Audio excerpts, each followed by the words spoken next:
إنا فتحنا لك فتحا مبينا صدق الله العظيم۔ نہایت قابل صدر احترام خواتین و حضرات اور میرے عزیز طلباء، آج رمضان المبارک کی 20 تاریخ ہے، جمعۃ المبارک کا دن ہے۔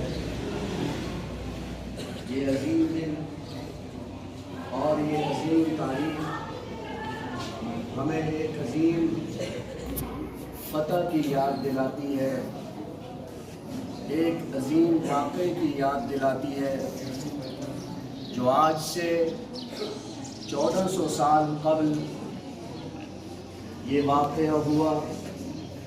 نبی کریم صلی اللہ علیہ وسلم نے مکہ مکرمہ کو سن 8 ہجری 20 رمضان المبارک کو فتح کیا۔ میرے عزیز طلباء، سن 6 ہجری کو نبی کریم صلی اللہ علیہ وسلم عمرے کے ارادے سے مکہ مکرمہ کی طرف چلتے ہیں۔ آپ کے ساتھ 1400 صحابہ اکرام کا ایک عظیم لشکر بھی ہوتا ہے۔ جب یہ حدیبیہ کے مقام پر پہنچتے ہیں تو کفار مکہ آپ کو روک دیتے ہیں کہ آپ عمرہ نہیں کر سکتے، آپ کو واپس جانا ہوگا۔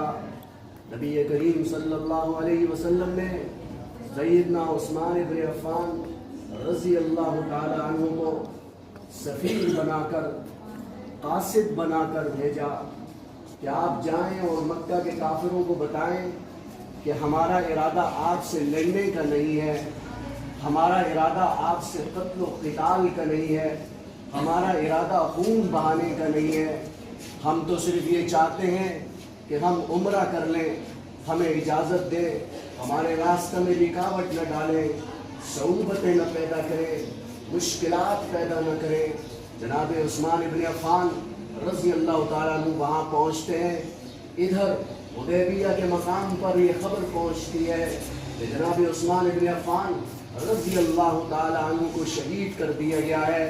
حضرت عثمان بن عفان کی جب شہادت کی خبر صحابہ اکرام کے لشکر میں پہنچتی ہے تو رسول اللہ صلی اللہ علیہ وسلم 1400 صحابہ اکرام کے ساتھ موت پر بیعت کرتے ہیں کہ جب تک حضرت عثمان بن عفان رضی اللہ تعالیٰ عنہ کے خون کا بدلہ نہیں لیں گے، یہاں سے نہیں جائیں گے۔ چنانچہ جو شہادت کی خبر تھی حضرت عثمان بن عفان کی، وہ خبر غلط نکلی۔ حضرت عثمان بن عفان تو صحیح تھے، لیکن کافر ان سے کہتے تھے آپ خود عمرہ کر لیں، حضور صلی اللہ علیہ وسلم کو چھوڑیں۔ اور انہوں نے کہا جناب رسول اللہ صلی اللہ علیہ وسلم کے بغیر میں کیسے عمرہ کر سکتا ہوں، آپ ان کو بھی اجازت دیں۔ ایک تفصیلی واقعہ ہے، تفصیل میں نہیں جانا چاہتا۔ جناب عثمان بن عفان واپس پہنچتے ہیں لشکر میں، اور اس کے بعد پھر بعد ازاں ایک ایگریمنٹ ہو جاتا ہے، ایک معاہدہ ہوتا ہے نبی کریم صلی اللہ علیہ وسلم اور کفار مکہ کے درمیان کہ 10 سال ایک دوسرے سے جنگ نہیں ہوگی، لڑائی نہیں ہوگی، اور کچھ اور بھی شرائط کی۔ پھر اس ایگریمنٹ کی خلاف ورزی 2 سال کے بعد پھر اس ایگریمنٹ کی خلاف ورزی کفار مکہ کی طرف سے ہوئی، اور پھر نبی اکرم صلی اللہ علیہ وسلم سن 8 ہجری کو آپ مکہ المکرمہ کے اندر داخل ہوتے ہیں اور مکہ مکرمہ کو فتح کرتے ہیں۔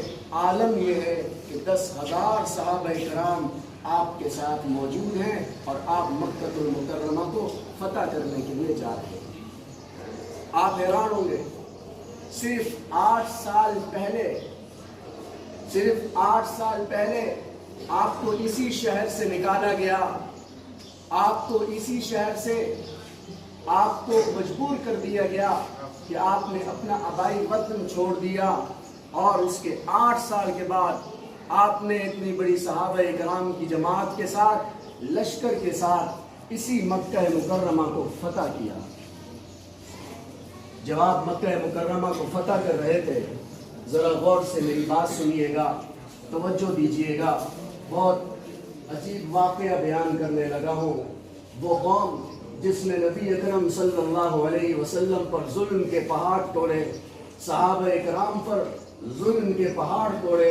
ایک صحابی نے جب یہ منظر دیکھا کہ 10,000 صحابہ اکرام ہیں، آج تو قوت ہے ہمارے پاس، آج تو طاقت ہے ہمارے پاس، آج تو ہم ان ظالموں کا غرور خاک میں ملائیں گے اور خون کی ندیاں بہائیں گے۔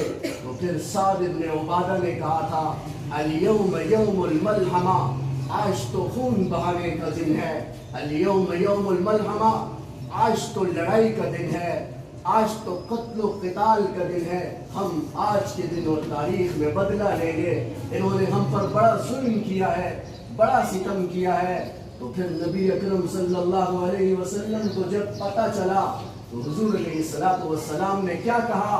الیوم یوم المرحمہ، اے سعد آپ غلط کہہ رہے ہو، آج لڑائی کا نہیں، بدلہ لینے کا نہیں، آج تو معاف کرنے کا دن ہے۔